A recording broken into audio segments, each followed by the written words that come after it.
You're listening to the Slow Ride Podcast.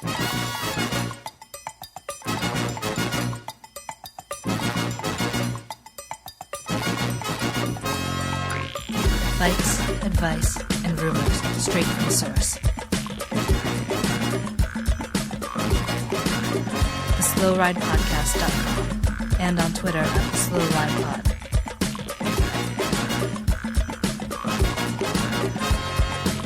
Enjoy the ride.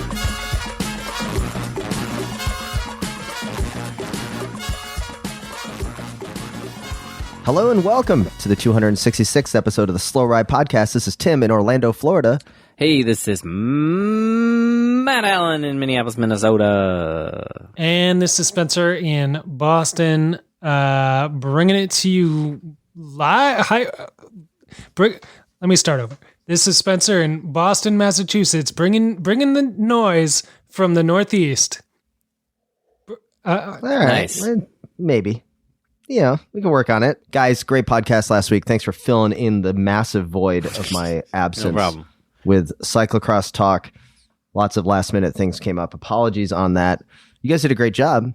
I only yelled at the podcast machine a couple times when I was hearing it, but seems like since Daddy Tim was gone, you guys went off the rails and got really in depth. And I listened to a conversation about whether a reflector on a rear wheel of a bicycle was OEM or not. Yeah, we did talk about that, didn't we? I bet it was. That might have happened. Yeah. So with that, I just want to say that we're going to have a full slate of topics. Oh. We're going to talk Volta. We got to talk Canadian races. We got to talk World's preview. We have to definitely talk about the giant cyclocross party that we're going to be having in Madison next week at the Trek World Cup. Yeah, since Equal pay prize money. Since Cross as well is in Madison. officially here now, since we let that cat out of the bag last week. Yeah. Yep. Cross is definitely here, and we can't wait to see everybody there. So we're going to talk about that after the jump. That will include some other, heat check-esque topics that we'll be discussing, and I can't wait to have it. So, guys, let's get to it. Let's get right to it. So much cyclocross to talk about. It was such a big week. So much. It was. So let's get to road. And with that, What? the Vuelta is over after a long and boring 3 weeks. Gosh. Tim.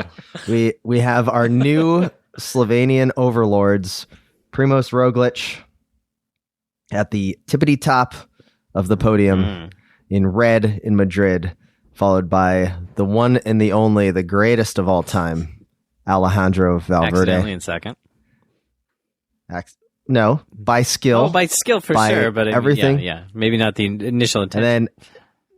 And then what was that? Like a Slovenian sandwich with Tadej Pogačar in third place, with Quintana in fourth, Miguel Angel Lopez in fifth, and the wonderful 16th place going to one of the brothers, Ion Izagir of Astana, only 42 minutes down. This gap Gentlemen, got big real quick after Micah. They did. the last week, to me, did not live up to the expectations that the second week provided. Like, no, it was good. No, like, it was good. The second week was the best part of this. Did you not watch the Well, I did have a stroke at one time, little guy. Okay. Little guy, I did have a stroke. Like, it is a little too soon. It has been a year and a half. Did but, you not watch the penultimate stage where Pogačar like put in a huge, massive, like 30, 40K solo or something to like leapfrog No, a it bunch was of people cool. and get on the podium But and win his third stage, where a guy who's 20 and never done a Grand Tour before put in a huge dig and crushed everybody and got his third stage win? Does this not excite it was you? Wunderbar.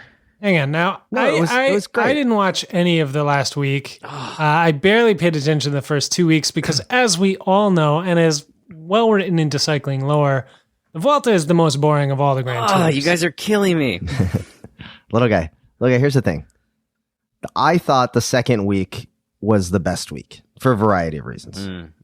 Although the crosswind stage was at stage 17 was pretty awesome, and that was on Monday. That was so bonkers. okay, maybe I'm a little bit wrong, but okay, guys, there's some pretty awesome stuff going on at the Vuelta. It was A lot good of to guys see. soft pedaling into Worlds. A lot of guys, doing their Tour de France, little jaunt around Spain, making their appearance fees. Yep, like, but Vuelta's got nothing. Vuelta's guys- not exciting. The Volta is Vuelta, everything it's a we hope third wrong for every other race event. all year. every afternoon when I get on my Twitter Twitter sphere to see the hate and the angst brought to people by Team Movistar gets me so excited. It was inject that straight into my veins. It is the greatest thing of all time. It was pretty Movistar, exciting. I would now argue, has taken the championship belt from Astana as the most hated team in professional cycling, especially if you're an English speaker, because once again, if Team Ineos did any of this stuff that Movistar did, people would be like, man, what a wonderful team. I mean, they're really trying hard. Know about like that, when Roglic had that crash, 60K to go, and Movistar went to the front, like all of a sudden, it's like, oh, unwritten rules. You know what? Tim, you know what, guys? there were Here's the deal. other If it's Spanish an unwritten speakers rule, mad about little guy. If it's an unwritten rule, write it in the I rule agree. book, and then it shouldn't be a I problem. agree. Yeah. To an extent. Second, did you see how quickly Miguel Angel Lopez apologized to the Godfather himself, Alejandro Valverde? That was wonderful. I loved every moment of that. And Valverde didn't even accept the apology. He's like, I did nothing to this guy. Like why? A lot of shrugging why from is throwing- Valverde during that stage as people came up to yell at him. Yeah. Well, you know what? If it wasn't for Movistar, people's lives would be so Wouldn't have the boring. weekend. That's the thing I think people are forgetting. Like they would sit there and they'd just be like, this race is kind of boring. Like now there's infighting on Movistar. Not really infighting. They got 2 guys in the top 5. Three in the top 10. Come so on. here's the thing. Do we think Movistar is the most dysfunctional team that has ever existed? Or do we think that they are the most calculated and carefully orchestrated, drama machine that uses this to their advantage to distract all others and put themselves, 2 riders in the top 5, 3 riders in the top 10 at a Grand Tour. Like this is pretty unprecedented. That is a pretty great team result. So it is. They also won team classification again. And I just think that there's this has to have so much value to the Movistar sponsorship because everyone's talking about absolutely it. Have to be the number 1 prize winning team at the Vuelta, right? Like they brought home the most cash. Is that the game plan? I don't know. I don't know how it works. Pogacar won 3 stages. Quickstep won 94 stages? I mean, it's not like Movistar didn't win some stages. Did they win a Team stage? classification pays out. Nairo won a stage, but team classification. Oh, you're not even including him as a team? No, but I think he's already moved on. He's part of Icar. He's already moved saying on. that the D Quickstep boys won at least 4, right? They did a lot of stages, but what's a stage which get you like 50 grand or something? The team overall it's actually a pretty healthy prize. It's worth going for. So, let's get back to the root of the question. Are they the most dysfunctional team or are they evil geniuses? They're evil geniuses, and it's amazing. Everything about it. It's great. And they have Valverde, which is already just going to make so many people angry whenever I go out. So I play this fantasy cycling thing, right? And we go out for beers every Thursday night. Okay. There is so much disappointment about Valverde being on the podium with that. Like there are people that won't draft Valverde for their fantasy team because that's how much they hate him. Right. And I'm like, oh man, I'll take him all the time. Yeah. So evil geniuses, little guy. Any truth to this theory? No, I think it's just dumb luck. It's nothing but dumb luck. Bring a good Dumb luck that GC they've guy and swept just sort of the team. throw stuff at it. Okay, every Grand Tour for the last 15 years or however long they've been around. They obviously know what they're doing, but I sort of feel like having Valverde is like having Michael Jordan. You're going to be there. You're going to be in the game.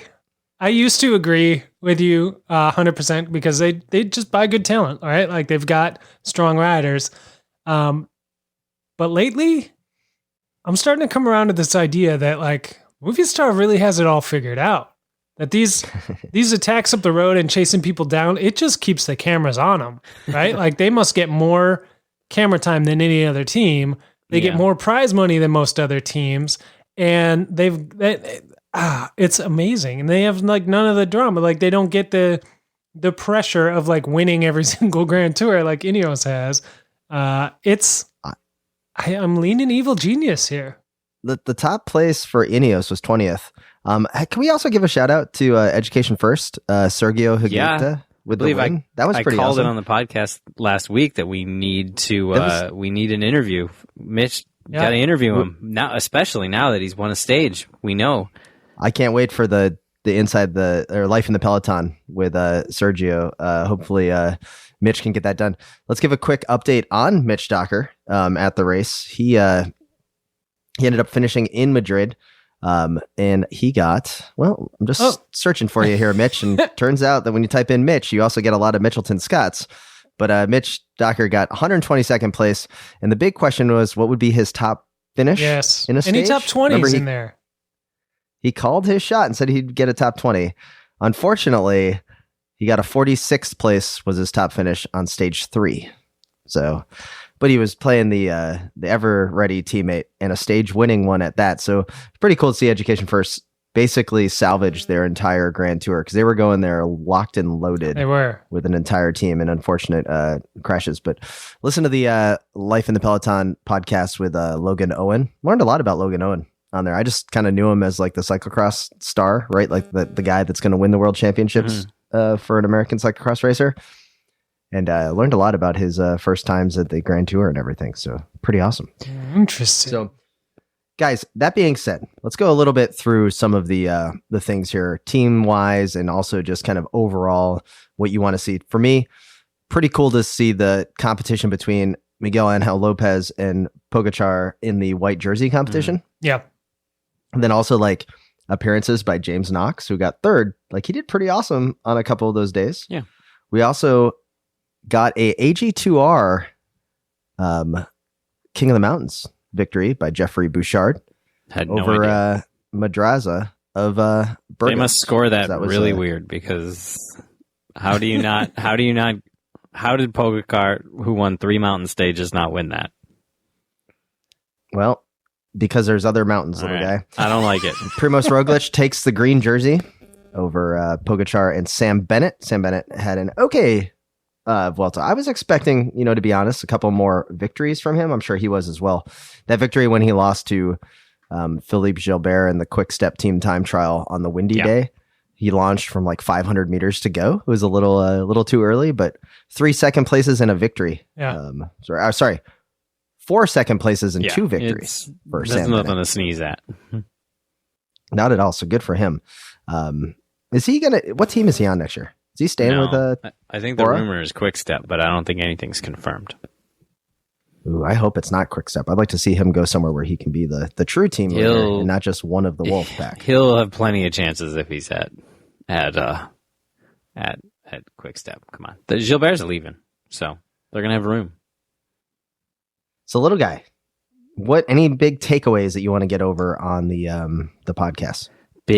On what happened at the Volta? Yeah, Carl Frederick Hagen, 8th place, pretty stoked. Yeah, I mean that was cool. I mean, who is he? Nobody knows yet. So I mean, that was cool. Obviously, Pogačar. I mean, what more can you take away from it? From a dude getting third and 3 wins, and not just like rolling around anonymously getting third. I mean, like I said, that second to last day, that huge attack to jump away from Lopez and Quintana and get himself on the podium, that was huge. I mean, I'm so excited for his career now. Yeah. The Grand Tour bump that he got, much like Alaphilippe did from the Tour of California performance. I was just about to bring that up. It's just unreal. It's a big thing.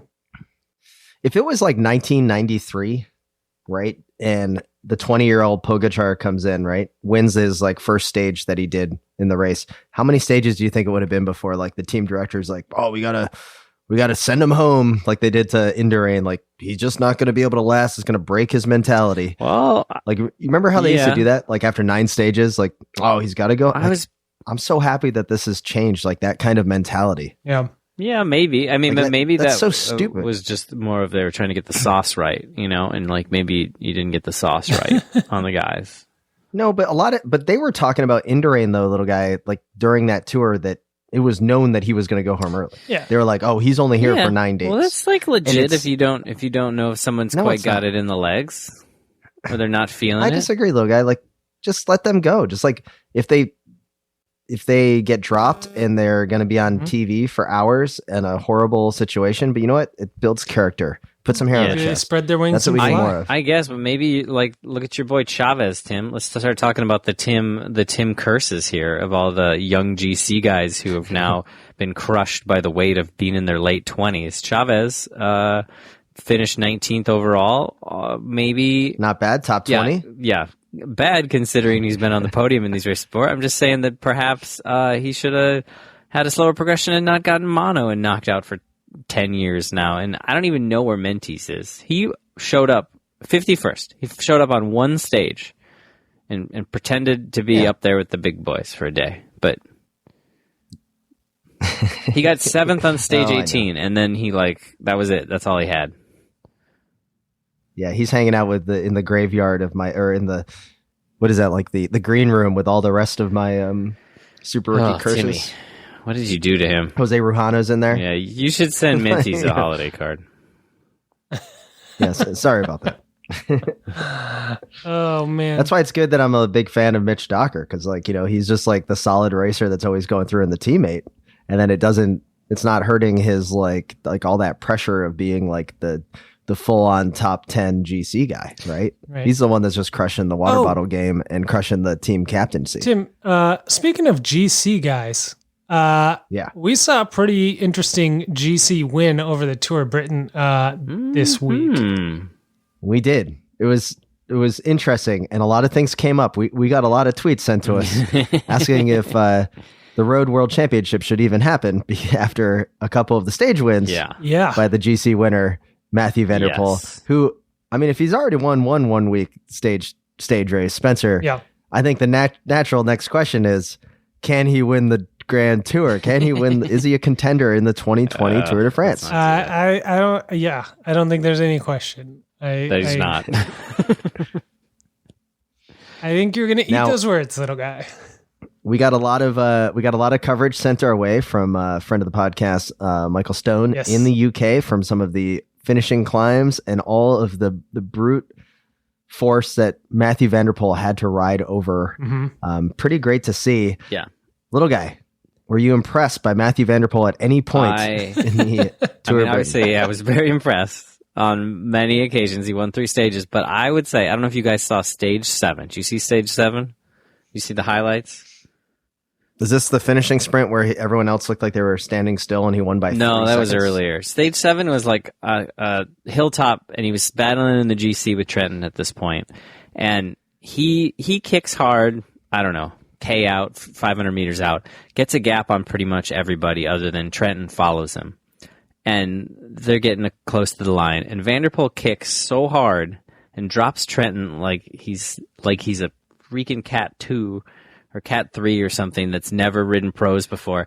So much that he gets this gap, and he looks back to see if he's got the gap before he like posts up. And Vanderpool's already like doing the arm pump, and Trenton does like kind of like gives him a little point, like I can't even, like the look on Trenton's face and the way he points at him is sort of like, yeah, man, like what? But he posted what up. Can too. I do? Matteo Trenton because he was when like, he went across the line. He realized right then he was the best human in the race. Like he was like, yeah, what am I gonna do? Look at this. I beat everybody by a good gap, but that guy beat me by 10 more bike links. Like he was the first human being. I do remember seeing this highlight. It's amazing. Thanks for reminding me. Yeah, it was definitely that look of just like, what do you expect me to do? Kind of like the shrugging shoulder emotion. Yeah, like what am I gonna do? At that moment, he's just like, oh, okay, like I got second, but that's first human. When I was talking to a couple of people about this, I was like, Matthew Vanderpool is looking really, really good. And then their immediate response was, yeah, but who was he racing against at the Tour of Britain? Like this almost Like not Trenton, disgust, but like European challenging champion? that. Like, I don't know. And I'm like, I don't know, the guy that was in the yellow jersey, Mike Tuninson, Yeah. Matteo Trenton, like Spencer just said, Gianni Moscone. I mean, as much as I dislike that guy, he's still a decent bike racer. There's some really good racers in this, and it's kind of cool to see. Yeah. Him just dominate. Major shout out though to Larry Warbass with AG2R. I feel like kind of just missed out on the former US national champion. Just kind of because I haven't seen like a ton of him racing this year. right? Like he hasn't really done too much because he's on that French team. So you wonder, are they just treating him the way that they treated Chris Horner, or the French teams treated Chris Horner back in the day? And it's kind Have of you seen exciting to see him the get goatee a good, that Chris finish Horner at had Tour Britain. when he rode for FDJ in like 1997? Oh yeah, I think they treated too. him however they treated him was acceptable considering that goatee. Appropriate. I have made that my wallpaper on my phone. Oh my god! Are you sure it was Chris Horner and it wasn't a member of Stone Temple Pilots? That's a real good question. But so guys, with Matthew Van Der Poel looking so good, I believe there is only one human being that has a chance to beat him at the World Championships. And when this individual beats Matthew Van Der Poel and Peter Sagan at the 2019 Road World Championships in Yorkshire, England, You're going with this. he will become the most hated man in cycling. And at that moment, we will have to finally embrace him for all of his evilness. And of course, I am talking about Bling Matthews, who is on fire with a dominating win in Canada over the weekend, is going to win the Road World Championships, and all of us will have to eat our words. I'm going to say it right now. I'm going to walk into the Ladbrokes when I get over to Scotland in a few Waste weeks. your money. And I'm going to go put a nice fiver of faith on Bling Matthews Okay. and probably 10 pounds on Matthew Van Der Poel. But I just want to have the Bling Matthews cover so that when I try to get an interview with him at some point and he's like, no, you guys are always slagging on me, I'm going to say, well, but Bling Matthews, I've come around. You are my man. You are my, I'm all in on Bling Matthews now. And here's the fiver of faith to prove it. It's good. It's good to have that card to play in your back pocket. Yeah, that's what I'm thinking. It's like an insurance policy. So- Lloyd's of London policy on that one. The win in Quebec by Mr. Matthews was pretty impressive. I watched the sprint. Luck. He did do kind of like, when's the last time he's won a bike race? I don't even Can you know. guys think of, has it been this year? Okay, that's kind of my point. It's been a while, right? He's still managed to sit up quite a bit before the line while the other guy was still sprinting next to him and like post up. He could have very easily been zobbled. I mean, he Like, practiced the attitude, the he cockiness. was so confident. It's still there.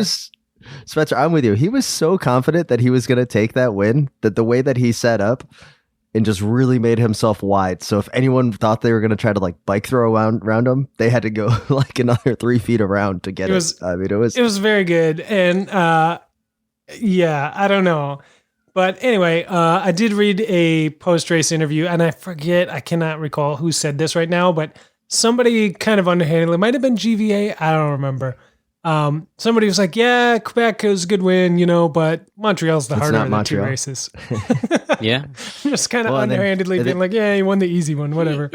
I think he got lucky in Quebec. Like that, because that group came back. Lucky? He got lucky that the group came back. Like if they had ridden a little bit better, if Sagan and Alpha would have taken some more pulls, they would have stayed away. Like, and Matthews even sort of said that in his post race, was like, yeah, I was like kicking myself that I didn't make it with those guys and I couldn't follow on the climbs. And then they came back and he was able to launch. He had the speed of the group.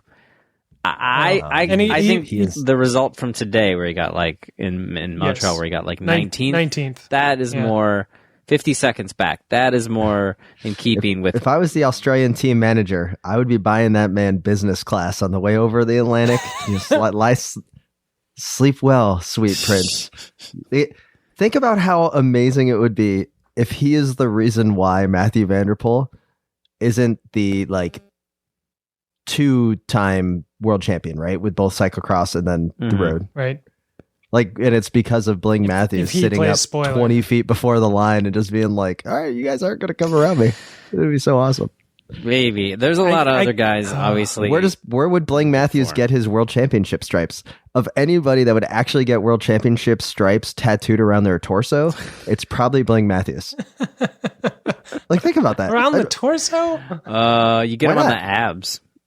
You get like a flag there. Like, he could pull it off, or at least get a band on your arm. If you guys won the world championships, would you not get a world championship rainbow tattoo? I would. What's the official animal of Australia? Like, is it a koala bear? Is it like, do they have Is like it a an kangaroo? official? I Or know is it a there's crocodile. That's the it.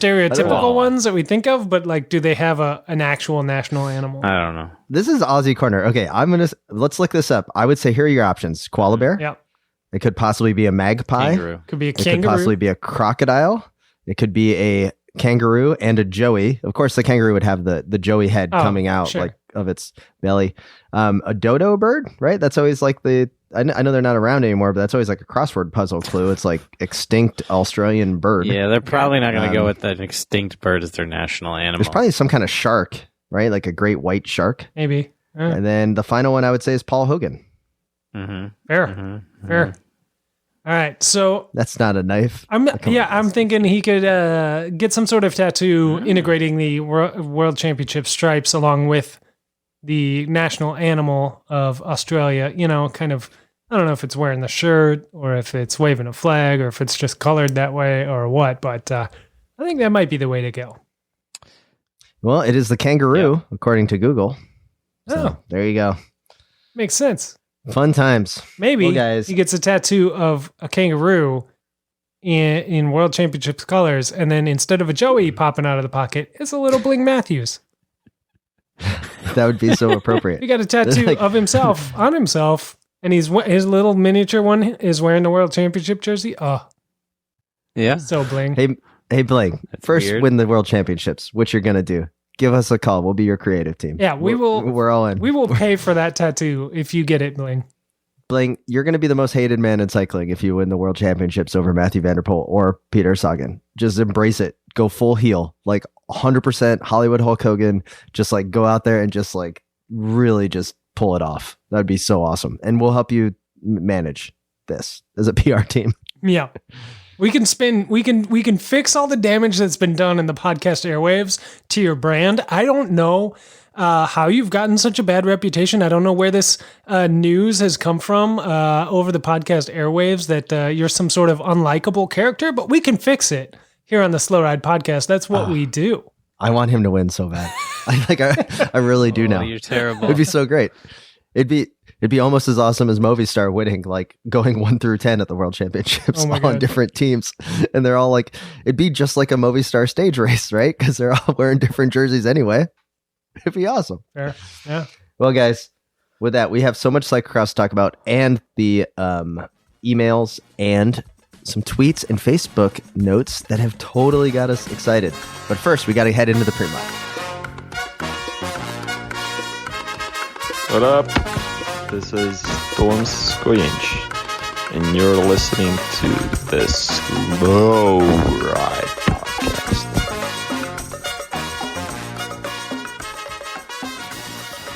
All right. First off, this podcast brought to you by the WORX Hydroshot, the ultimate tool that's practically made for cycling enthusiasts. This thing, I unboxed mine. So good. It's so good. I got so excited that you guys both got one and I didn't. Can you bring them to Madison so I can see one? Please? I looked at the weather. I think there's like a 30% chance of rain every day, so I'm pretty sure I will be throwing it in the van. So Awesome. So good. So if you do not know what the WORX Hydroshot is, it is a portable power cleaner. Uses a 20-volt power share batteries from WORX, and it pulls water from any water source. So you drop its little hose into a lake, into a stream, into a 5-gallon bucket. I see people use the 5-gallon buckets on the videos. Yeah, most of the time. Seems pretty awesome. You know, but if you're out in the middle of nowhere, or if you're washing your boat in the lake or whatever, like you can use it anywhere, right? But particularly good to use the 5-gallon bucket, or you can get the bottle cap connector to draw water straight from a 2-liter bottle. You smash that Jolt Cola that you've got before your cross race. You go on and smash the course. It's muddy. Afterwards, Smash fill- the cola, throw it to your pit, guys. Yeah. They go fill that up with water. Fill it up with then use water. it with the Hydroshot. or whatever, and then run it through the Hydroshot, clean off the bike. It's a win-win situation. Spencer, tell me how I can get the sweet Hydroshot, and then I've got some more follow-up questions. Oh yeah. So WORX is offering Slow Ride podcast listeners 15% off all Hydroshot. That's a good deal. Or accessories. So there's two versions of it: the 20 volt and the 40 volt. I'm going 40 volt. Come on, man. Hey, don't mess around. They even put together a bike cleaning kit specifically for wide angle podium. This is pretty cool. So pick yourself up one of those as well if you get this Hydroshot. You can get your Hydroshot at yourcleanbike.com, YOUR cleanbike.com, and use the code CLEANBIKE to get your 15% off. All right, yourcleanbike.com. Use the code CLEANBIKE to save 15%. Yes, you nailed it. Question. Go ahead. How much water does it really use? Like does the a 5-gallon bucket, it would last a while? Yeah, so you can, I think it said with the bucket like that, you can spray it full bore for over 10 minutes, which is plenty of time to wash your bike. Yeah, you should only need a minute or two. So yeah, 320 PSI. It's enough to clean pretty much any kind of grime and mud off your bike without blowing your bearings out. So that's I heard you guys talking last week about it's not a power washer, so it's not going to destroy your bike. It's like actually the perfect amount. My next question. Mm-hmm. Let's just say I thought I booked a hotel room for the Trek World Cup and I didn't, and I need to take a shower because I've been sleeping outside in a van with you guys. Uh-huh. Whose van are you sleeping Would in? the Hydroshot work as a shower? Interesting. Yeah. Yeah, it is pretty lightweight. You can move it around yourself pretty easily. It's pretty versatile. You got a lot of different heads you can put on there and different adjustments. You can go from misting to rinsing to a water jet. So you kind of get the full spectrum there. I suppose you could use it to clean yourself as well as your bike, your house, your car, your boat, your gutters, your siding, whatever you got. Well, I'm all in. Sounds good. Hey guys, I went for a bike ride this weekend, and the whole time it was awesome because I was cool and refreshed, a little minty in the places where it feels good because I got my Miracle WAP on from Buckler Skincare, our very own chamois cream. It was awesome. The Miracle is the tingle. When I first started riding bikes, Tim, I think it was my dream to have my very own chamois cream. We finally have made it. I'm like, this, it's so good.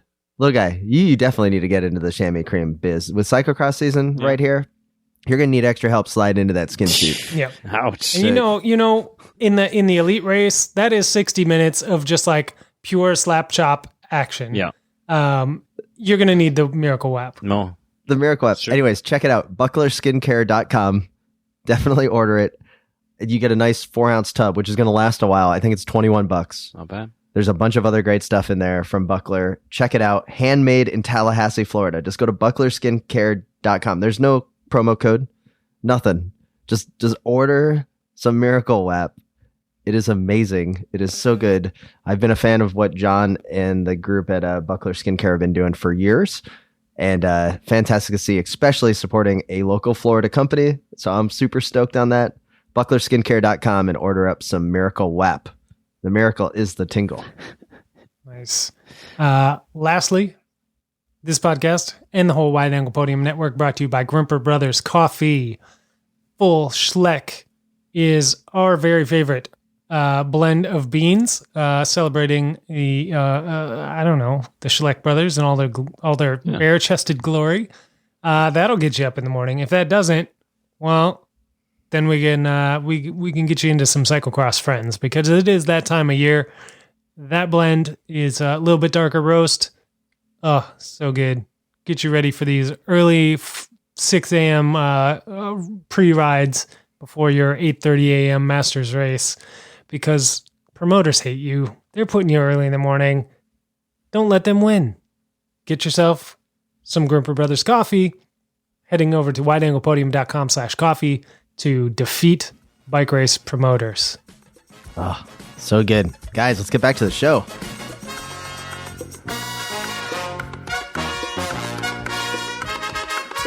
This is Mitch Docker, and you're listening to Life in the Peloton, also the Slow Ride podcast afterwards.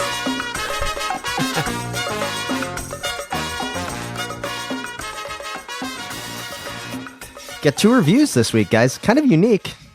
Both of these reviews come from our friends in Sweden. You may remember we got a 1-star review from a Swedish listener saying it was nothing but bike talk and empty results. Yeah. Not great. No. 5 stars. Just 5 stars from Stockholm Rider. Just the right level of speculation and empty talk from Stockholm, Sweden. I love that because it's I basically appreciate the this. other review, but somehow they made it positive. It's the same review, but they liked it.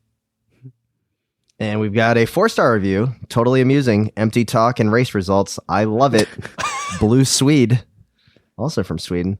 We'd like to thanks for your reviews. It's always great to hear. Guys, Oh, I think we're back on top in Sweden. Yeah. I think we might be. Must be. And quickly in our Swedish corner, Jenny Risvit's looking really good the last couple mountain bike races of the year. Excellent results. And that wraps up Swedish corner for this week. Well, Excellent, Swedish. okay, I'll save my part for Swedish Corner next week when I talk about my time I went to Stockholm. Okay, All right. let's do that. Excellent. Let's shelf that one for later. What happens to our fake internet points at the end of the season? Of course, Ian Darling writes us an email regarding Roller Derby, another wide-angle podium partnered group. Roller Derby, it's spelled like a cyclist, ROULEUR, derby.com. And of course, with those internet points that you take to the bank, what can you do at the end?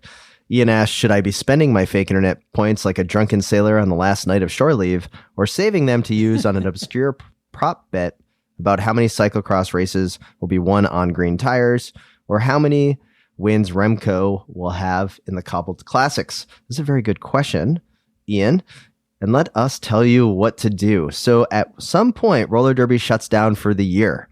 There are 2 different ways you can do it. You can just hold on to your points and just ride off into the sunset and some middling finish, or you can go the route that former roller derby champion Spencer Howe went by just taking all possible points and putting them on Tor Husvold to win the cycling road world championships and coming out on top for the seasonal title.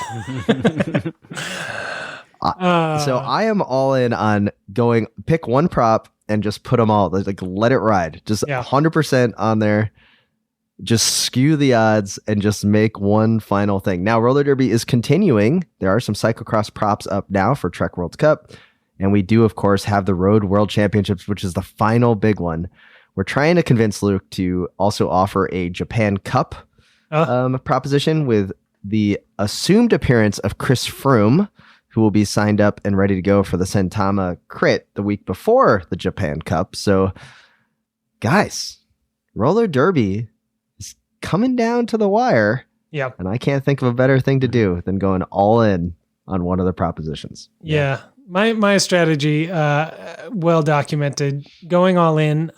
There's little, I mean, unless you're in the top couple in the leaderboards, there's not really any reason to hang on to these points. So you may as well go all in and, you get refreshed for next season. So don't worry about that. Yeah, pick a good one. Pick a country like Norway, for instance, that was overlooked for Worlds and was listed under other with very good odds. And just stay away from Bling Matthews, though, Ian. All right, probably stay away from Bling. The Super Geek curse is about to come down real hard on that guy. We got a sweet tweet sent our way from Simon Mitchell, and guys, the reason that this is of interest to me is Simon says, Klein Bike from the UK only started listening to the pod this week. Check him out. Well, thanks for the recommendation. Make sure you leave a review on Apple Podcasts. But here's the thing. He provides a picture of his bike. It is a Klein Palomino. I am not too familiar with this. Guys, I like it. I like the rear shock replacing the seat stay. It's kind of cool. What do you guys think of the Palomino? Are you all in on the Palomino the way I am? It's not my favorite. Little guy, so down on the Kleins. I've never ridden one. Maybe they're good. I just full suspension Kleins. I'm not. I don't know. It just doesn't. Yeah. Now you need to suspend your disbelief in suspension, and instead look at the beauty and the glory of a Klein and someone that has brought it out of the garage and restored it to its full glory. Yeah, I guess. Including I just like the Panaracer Firecrest tires, which every single 26-inch bike seems to have for some reason. Well, I used to have a pair because you like grabbed some off the like throwaway table or something at Q. So I had Those Yeah. Firecrest tables are amazing. Yeah. Or, they're good. They're good tires. They match. They match. Wow, Jim's really Look, selling. do you rank it above? Do you rank it above the Manta? The Manta? Yeah, I think I like it more than the Manta, but I don't know if it's better. I guess I would assume it's better, but It's definitely better. Looks cooler. It looks great. It has the Klein feel. It has the Klein vibe. yeah, It has the paint scheme going on. It has everything. It is a weird early 90s full suspension bike or mid 90s, which is questionable. But at the time, I'm pretty sure it was probably peak technology. yeah.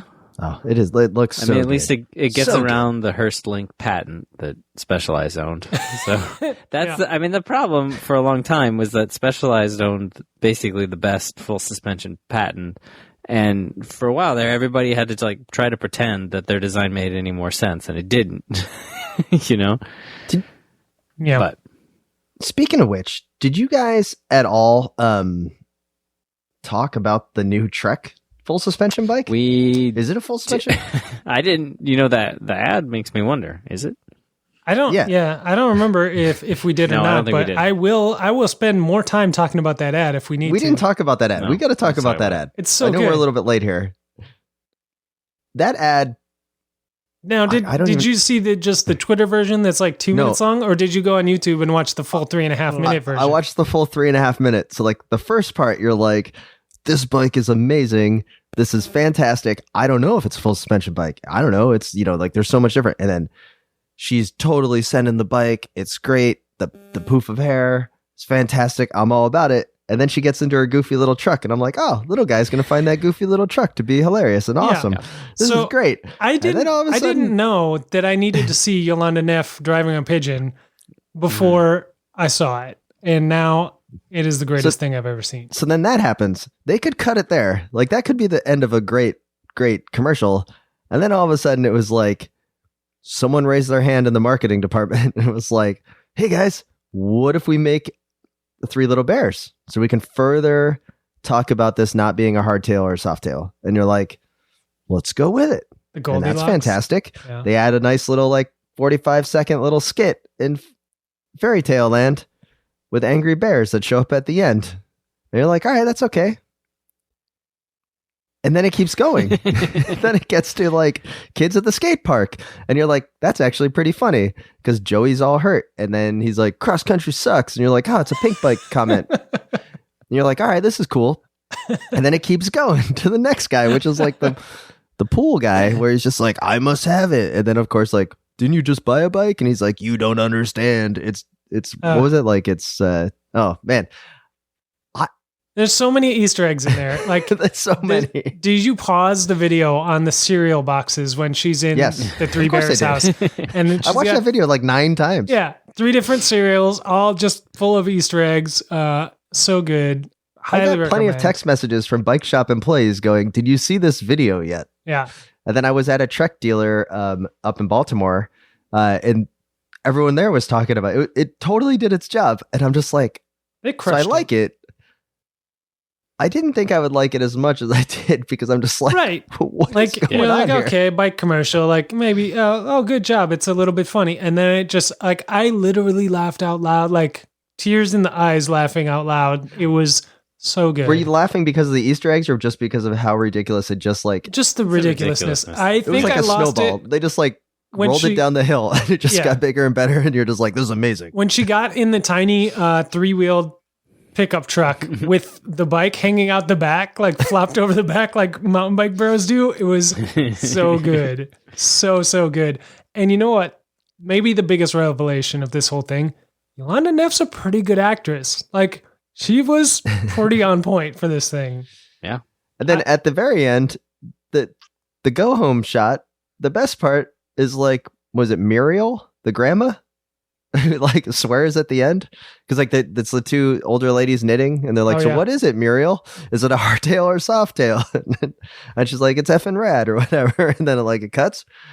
You're like, oh man, that was a pretty good last scene. I kind of want the bike though. I don't understand how it worked. that's the part that I'm like, Right. That's still maybe a the mystery. advertising didn't really like, because I don't really remember. Like, I remember it kind of looks like a cartridge at the top, maybe. Like, I don't know what I'm looking at. Well, that's to get you in the door, man. Head on down to your truck dealer, Timmy. Oh man. Anyway, Maybe we'll get to see one when we go to I Waterloo. know this sounds like we're not getting paid by Trek to talk about this thing. This was, No. but man, it was a crazy commercial. It is a very crazy. Very good. Oh. Very good. So we got another. We did get a note that I wanted to bring up, guys, in the Slow Ride Podcast official fan experience zone on Facebook. This one was shared to us by Davis Yarborough. I need somewhere to share this ridiculous things posted in the Soft Ride Owners Group. Oh, Oh, gosh. My There's real such a life thing? bike friends Oh my don't God. seem to care, but I have a feeling that somebody here will appreciate it. So first off, You've come to the right place. you've come to the right place. And Davis, thank you for doing yeoman's work of being a member of the Soft Ride Owners Yeah. Group, which I didn't know existed, but I'm totally signing up after the start of this conversation. Yes. I want to be part of this too. I'm all in. So here's the picture. It's taken at the Emmett Smith Grand Fondo. Now, Emmett Smith, the former number 22 of the Dallas Cowboys, Yeah. who we know quite well because when Super Bowl started, he was winning the Super Bowl in Minneapolis that year for the Dallas Cowboys. Looking good. And he's a big time bike rider. A gentleman showed up to the Emmett Smith Grand Fondo in full football uniform. Leg pads, silver cowboy pants, white Emmett Smith 22 jersey, and of course, the Dallas Cowboys helmet. Do you have As the if shoulder that pads? isn't- And he's got the helmet. Ah, As if that isn't enough to really seal the deal, he is standing behind his very own Soft Ride bike that is painted in Dallas Cowboy blue and silver with a number 22 pinstriped on the junction in the front and Cowboys on the down tube and two Spinergy wheels with Cowboys on each of the spokes of the three spokes. As if that isn't enough, aero bars on Of the front. course. And a Soft Ride. Emmett Smith, giddy as all can be, wants to sit on this thing when he sees it. I mean, who doesn't whenever they see a Soft Ride? Am I right? Like when you Right. see a Soft Ride, right away Right. you're like, I gotta get Yeah. on that thing. It's going to be great. Is this the greatest or the best picture of all time? I mean, this is absolutely amazing. It's, it's up there. I hope this guy had some Miracle WAP with him because this is going to be a rough ride. Really? It's going to be smooth, I thought, but okay. I mean, it's going to be a soft ride, Yeah. but it's also going to be a rough ride in football pants and Yeah. helmet and all the gear weighing that soft ride down. I mean, the fact that this is all done, like wearing the kit, more power to you. Love it. Way to show up to see your hero. Showing up to see your hero with a Soft Ride, that's a Yeah. ballsy move. Like you could do that on get a custom painted Madone, right? Like I'm sure Project One, they could probably do that. I'm sure that you could get whatever custom, like go out to Vanilla Workshop and get someone to paint up your bike in Dallas Cowboys silver with a 22. It would still look really awesome when you would show up in your full Cowboys outfit to go meet Emmett Smith. But to do it with a Soft Ride, that's next level. I mean, everything's soft I ride. cannot- Next level when you have a soft ride. All right, I cannot appreciate this enough. But guys, with that, it is naturally time to get into the talk of all talks because it has finally arrived.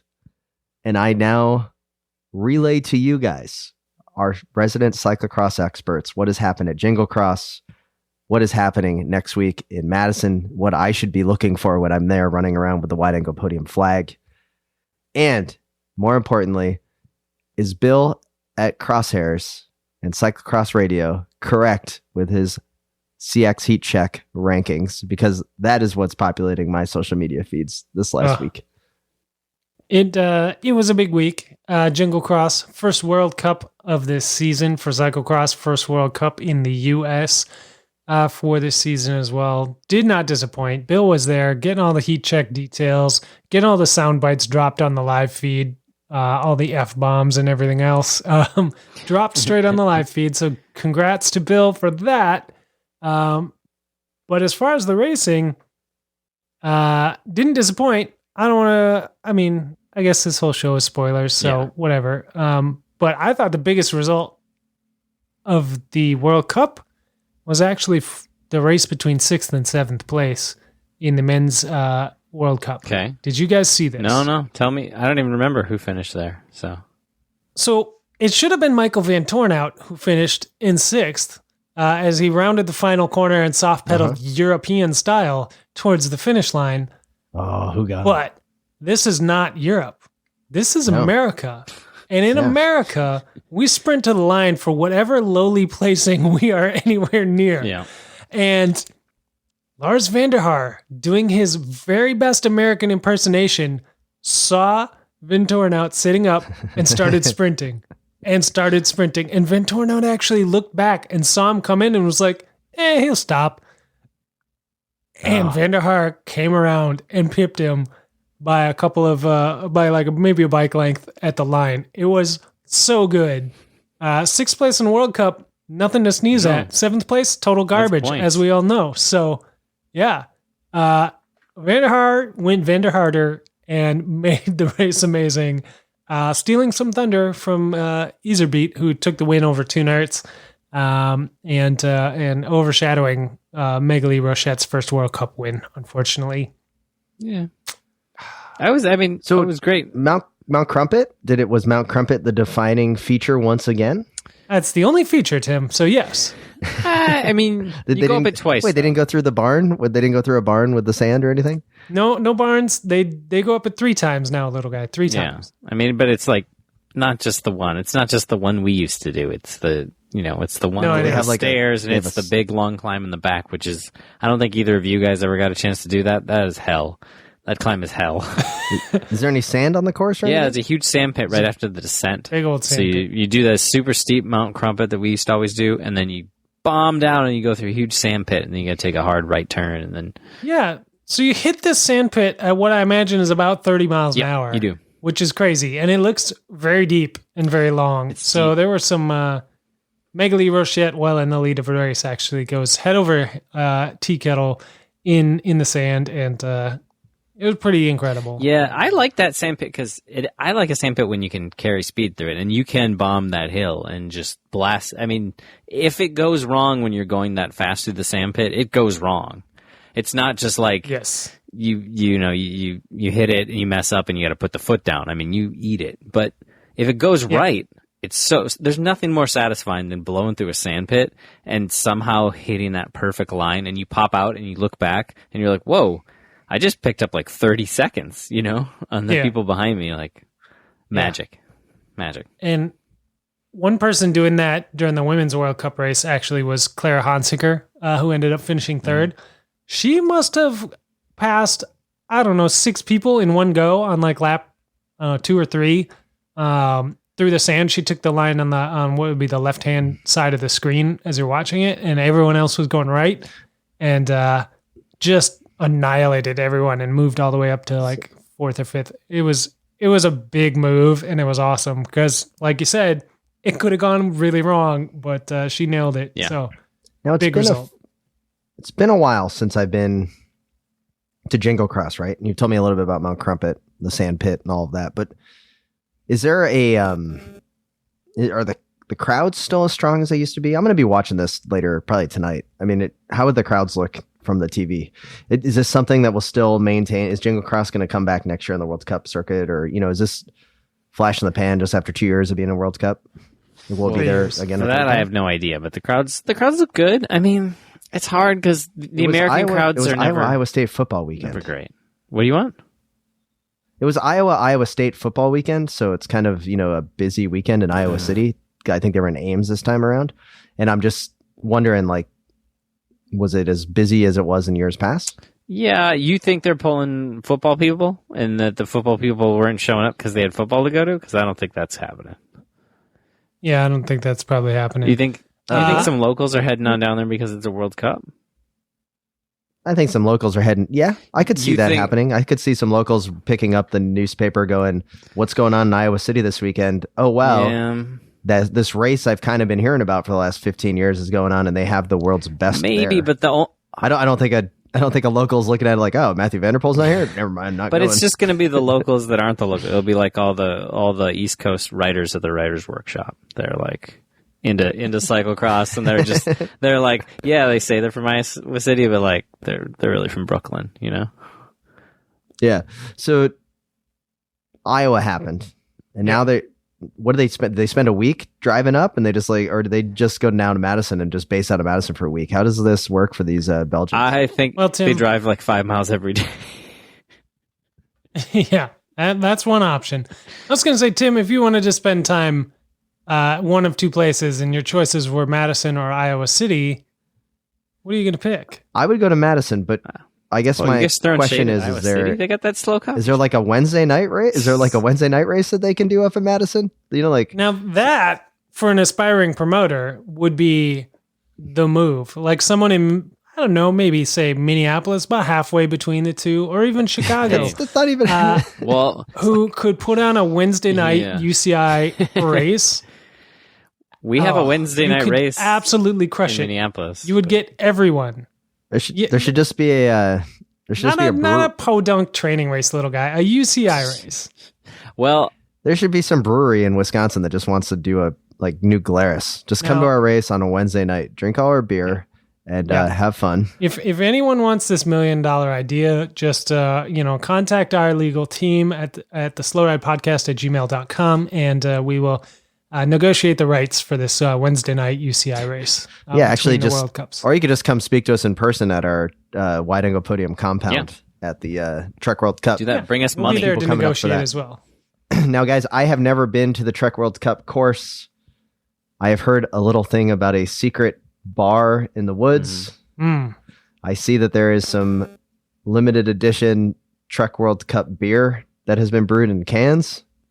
Yep. Yeah, I can't What tell you where else this should I where the expect? bar is. Like what? What's the course like? Is it fast, hard? Like what's the viewing needs? Those are two good adjectives. Yeah. It's fast. It's hard. There's one brutal hill. I don't know. I haven't been in a few years, so I'm Is there any assuming run-ups? that there'll be some things different because I haven't been there since 2015. So I'm excited to see it. I'm excited to race it. I'm hoping it rains a little bit because it has always been bone dry when I've been there, and I'm hoping for a little softer. Since, as you may have heard in previous podcasts, I don't have the back I used to. Will there be any green tires out there? No, it's not gonna be that muddy. Come on, it's September. Is It's that? September Okay. in the Midwest. It's usually lovely. Those are worlds only. Yeah. Oh, okay. So is it going to be? I guess is there a run up? Like, is there a place where like Yes. like all the dumb heckling happens? There, Like, what's the? there's a steep. what's the thing here? At least when I've been there, and from what I saw last time, there's one like little steep thing that you can maybe kind of ride, but you probably got to run, sort of thing. Okay. So yes, It's been. I don't get to interact with cyclocross all that much anymore since Florida is kind of dead Since Florida, for cyclocross. yeah. So yeah. This is like Well, be ready for a party. this is extra big for you, Timmy. You don't even get cyclocross. I know, I'm stoked, and I'm excited to see the turnout of the people there that are coming up to see us, and then also the equal prize money. I'm not interested in seeing the Wisconsin Badger jersey being given to the champion on the top step of the podium. That's a little, yeah. That's a little tacky. insulting. It's Yeah, a little tacky. A little tacky. I'm going to show up. Whoever gets second and third is going to get a University of Minnesota jersey, and then what are they going to? They're going to like. It's going to be like a gopher sandwich on that Badger. It's going to be great. It would be good if Maybe they we gave should, the last place rider a gopher jersy. No, that Like, that would be pure ball. Or like, or if they, there's Maybe. they, Okay. they call like the Hang guy on. from New Zealand over the podium. He's like, "What did I do? What did I do? What am I in trouble?" And he's like, you got last DFL last place. You got the gopher. "They're like, here you go." Now, And he's like, we've "What got the a hell f- is this?" We've got, I we've may got a have a few gopher days. jersey that we could pull this off. I was going to say, we've got a few days before this race happens. We can procure a Gophers jersey and get it custom named Slow Ride on the back and All right. number 16 and give it to the 16th place Yeah. finishers. All right, I think it's a great idea. Now- We're workshopping here. This is really good. This almost makes up for our corner card idea. That could also be done, but I'm really into this gopher jersey. Yeah, Um, 16th place, babe. Let's do it. Now, little guy, you've also been hard at the workshop are you done with your top secret? I have a little more painting to do. All the woodworking's done. Most of the painting's done. My lungs feel terrible from breathing in paint fumes and wood chips working on this thing for everybody. How many hours have you put into this little guy? Because I gotta say, like, when people see this, they better appreciate it, and it's gonna be amazing. I've put in like 5 or 6, maybe a little more so far. I have the feeling, besides the Slow Ride Podcast 16th place jersey, Gopher jersey, that your work that you're putting in is going to be the highlight of the. I hope it's fun and people like it. When you're selling it pretty good here. I hope it's not going to disappoint. Well, little guy, I got to say this: when you first tried selling it to us, I was very like, "Oh, I don't know," but I painted on a good smile. I was very excited. I was like, "Oh, little guy, this is going to be good." Like, and then I didn't even have to say anything to Spencer because I know Spencer was sitting there going like our we were speaking to each other through ESP, and it was just like sending waves like, this is not going to work out well. And then you sent me the picture, and it is flawless. It is so good. Thanks for the vote of confidence, you too. I appreciate that. Hey, I'm taking. You're mad at me. No one chose you to win the race at the Velodrome all those years ago. So I mean, we're just keeping up the. We're just keeping up. Yeah, this is true. What's that? Is that the news desk? Oh, yeah, I guess. Oh, breaking news. Today is the 1-year anniversary of me slaying you guys at Schwamigan. I don't know if you guys remember that. But so check this out. I got on the ground reporting of what happened there. I don't even know who won the men's race, but Jenna Reinhardt won the women's race. But check this out. How she won it? They changed it up. After 38 years, you know how Lifetime is now owning and running the event? Yeah. And I'm getting the men's winner. They put more single track, so a lot less of the Berkey trail. So they went off trail into single track, kind of near where we were riding. And then also, check this out. They started the men's race and the women's pro race at 1 p.m. So they started everybody else at 10 a.m. in the start corrals. Okay. So at the finish, the pro racers come in. It was like self-selected, so you could like be your own leader, or like you could be in the pro race if you wanted. Mm-hmm. It was like a stadium atmosphere type finish because when you came in, all the people had already finished their race. Because by the time the pros come in at 2 hours in, you know, that's like anybody that would have finished within, I think, 5.5 hours would have been inside the Telemark Resort. Yeah, so kind of a pretty cool. Right. No, it solves the problem of the pros coming in to post up their win and nobody having been there yet. No one having to be there. Yeah. And it was Alex Vermeulen of Michigan who took the win. So I'm sure that the Bike Shop CX guys and Evil Niper are going to be stoked about that. So yeah, he probably got all the Iceman experience that got him to be able to step up to the big show. Definitely. Exactly. But pretty cool. I just wanted to make sure I got that in there, that it's been a year since we were out there at Schwamigan, and maybe we'll be out there again in the future. Or maybe there's some other races up our sleeves. I'm feeling maybe a Dirty Kanza challenge between the three of us. I love it. That sounds horrible. I love it. With the 100 mile. 200. I'm not doing the 200 mile. I'm doing the 100 mile. All right, I already won. I feel like, okay, two things. First point, this is never going to happen. Never going to happen. I'm not doing it. Tim, number two, you wouldn't. Number two, if we do it, it absolutely has to be the 200 mile. Yeah, you got to do the real deal. No you got to way. do the real deal. We would never finish. We might. The longest ride I've ever done forever. in Strava recorded history. My longest ride is 117 miles. That I did with the little guy. So I would be a dead body. I'm pretty sure, Spencer, if we did the 100 mile, we would collectively get lost and probably do 120 miles out there in the Flint Hills. Here's why I would want to do the 200, because if you meet any other bike people out in the world and they're like talking bike races and like, you ever do Dirty Kanza? You're like, yeah, I did it. And they're like, oh, cool. How was your time? And you tell them, they'll be like, wait. And they'll be like, well, I did the 100. You have to kind of mumble it under your breath because the 200 is the race. The 100 in every other context is a huge race, but in this one, there's one massive race, you know? Ashton Lambie won the 100 mile. I'm before he went on to break the world record again. Because his coach probably said, don't do the 200, but he'll be back. He'll do the 200. And his coach was like, dude, you got to save us something for the track. I'm not, you know what though, Tim? For nothing. Tim, Alex Howes went on to win U.S. National Championships after doing the 200. So Didn't Lachlan Morton just go win something too? Yeah, your whole argument is pretty null here. Alex Howes did not win the 200. No, he finished like after riding the 200 or something. He was riding. Yeah, he was in the top. Colin Strickland. Yeah, former Red Hook Crit winner. Yes. Won it. Yeah, so yes, this is riveting news from April that we're now getting to. No, let's do it. Let's break down the stuff. top 5 from a race from 4 months ago. I'm pretty sure Peter Stetno was in there. Yep, said Lachlan. All right. Yeah, I don't know. Yeah. Anyway, arrow bars, drama. Okay, we did it. Jeff Kabush. Yeah. Jeff Kabush. All right. Well, guys, we absolutely slayed yet again another episode of the Slow Ride Podcast. I can't wait to see you guys in person next week up in Madison. Like to see all of our friends and listeners. Stop by the Wide Angle Podium compound at the Trek World Cup on the grounds of Trek in Waterloo, Wisconsin. Programming note for that. Good chance we won't have a podcast out on the normal schedule next week, if at all, just due to chaos. I think there's going to be a lot of part spin episodes that get recorded, little 5-minute snippets throughout we'll be the week. recording plenty. I just don't know if it's going to come out. Yeah. So, absolutely stoked. I alluded to it earlier, guys. I did have a very scary moment when I couldn't find the confirmation number for the hotel that we stayed at, and there's like 6 holiday. Oh yeah, there's like 6 Holiday Inns in Madison. I was calling each one. I got to there's like 4 Holiday Inn Expresses and 2 regular ones. I got to the 6th hotel when they're like, "Oh yeah, we got you right here." And I'm like, "Oh my god," there's like no rooms available at all in Madison because there's a football game that weekend when the Wolverines are going to beat the Badgers.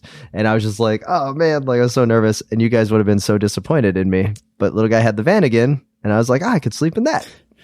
Yeah. I'm pretty sure you couldn't. I'm pretty sure I could just drive straight to a campground and not meet up with you. Cool. Well, I'm glad we have a hotel.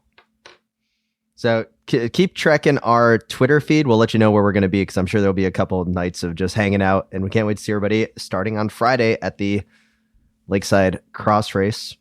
And with that, we'd like to thank all of our listeners and all of our supporters of the Wide Angle Podium Network. Head over to wideanglepodium.com to find out how you can support this show and all of the other great content. And we'd like to thank Grimpeur Bros Coffee, Hydroshot, and Miracle WAP. And Spencer's going to give you the details on how to save money on the Hydroshot. Yeah, for Hydroshot, you're heading to yourcleanbike.com and using promo code CLEANBIKE. For Grimpeur Bros, wideanglepodium.com/coffee, and heading over to Buckler Skincare .com, I guess, for the Miracle WAP. Try the tingle. It's going to feel like a miracle. Ah, sounds so good. And with that, this is Tim in Orlando, Florida. This is Matt in Minneapolis. And this is still Spencer in Boston, Massachusetts, reminding you to always wave at all your fellow cyclists that you see out on the road. The Slow Ride Podcast. Bikes, advice, and rumors straight from the source. TheSlowRidePodcast.com and on Twitter at TheSlowRidePod.